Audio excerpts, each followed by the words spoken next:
बुद्ध काल में राज्य की वास्तविक वृद्धि का संकेत इस बात से मिलता है कि उसकी पेशेवर या वैतनिक सेना कितनी बड़ी थी।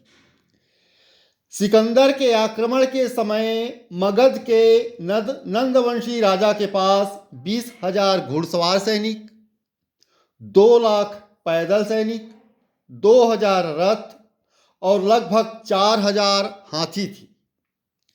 रथ का महत्व उत्तरी पूर्वी ही नहीं उत्तर पश्चिमी भारत में भी घटता जा रहा था, जहां की उनका प्रचलन आर्यों ने किया था। पश्चिमोत्तर भारत के शासक लोग बहुत कम हाथी रखते थे, जबकि उनमें से बहुतों के पास उतने घोड़े थे जितने मगध के पास। भारी संख्या में हाथी रहने से ही मगध के राजा अधिक शक्तिशाली माने जाते थे। भारी स्थायी सेना का भरण पोषण राज्य कोष से करना होता था। हमें ज्ञात है कि नंद राजाओं के पास अपार संपत्ति थी और इसी के बल पर वे सेना का भरण पोषण करने में समर्थ थे, लेकिन हमें यह मालूम नहीं है कि किन किन विशेष उपायों से वे इतना कर संचय कर पाते थे। राजकोष प्रणाली ठोस नींव पर खड़ी थी।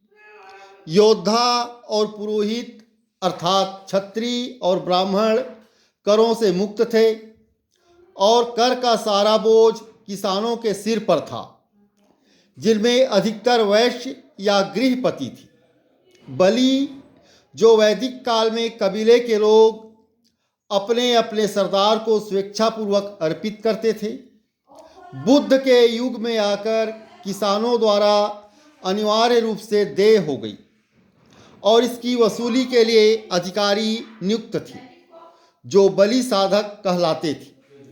जान पड़ता है कि राजा किसानों से उनकी उपज का 6ठा भाग कर के रूप में लेता था। करों का निर्धारण और वसूली गांव के मुखिया की सहायता से राजा के कार्यकर्ता करते थे।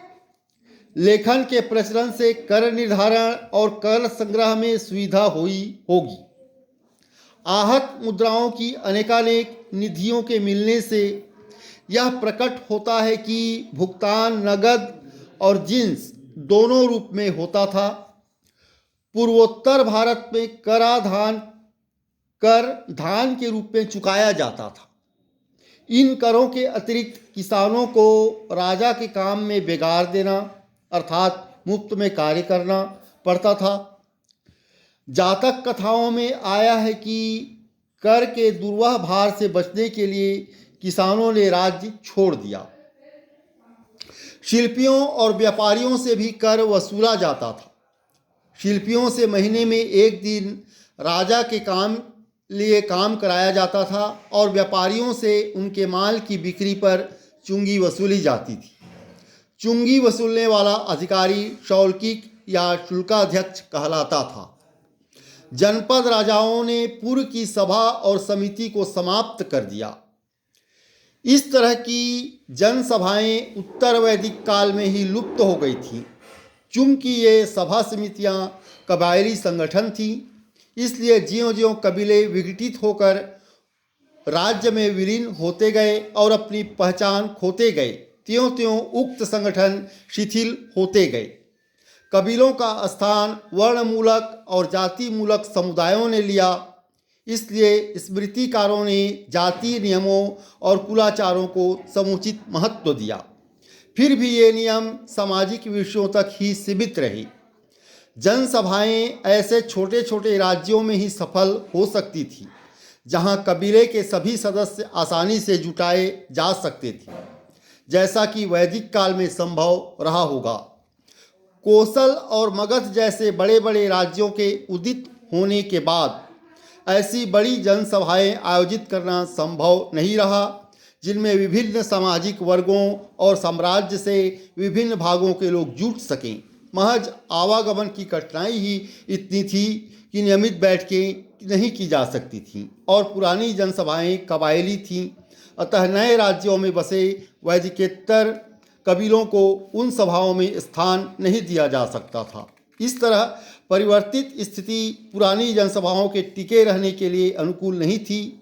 उनकी जगह परिषद नाम की एक छोटी सी समिति बनी जिनमें केवल ब्राह्मण रहते थे। धन्यवाद।